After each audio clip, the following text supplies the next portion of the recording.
देखे जी माशाल्लाह, पहले आपने बच्चे का शौक किया, बच्चे का, और अब ये हमारा गोल्डन कबूतर है माशाल्लाह। ये देखें बैठ रहा है, परवाज़ चेक करें आप माशाल्लाह,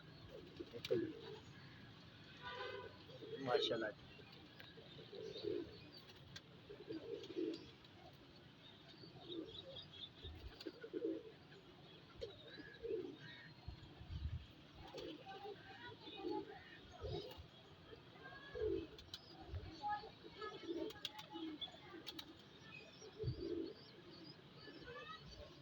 माशाल्लाह 6:30 बजे के पले में माशाल्लाह ये 2 कबूतर, ये देखें इसकी हालत देखें कितनी टाइट हुई है।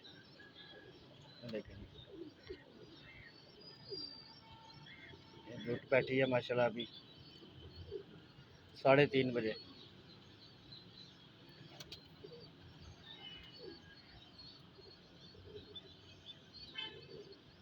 आप देख सकते हैं दोस्तों।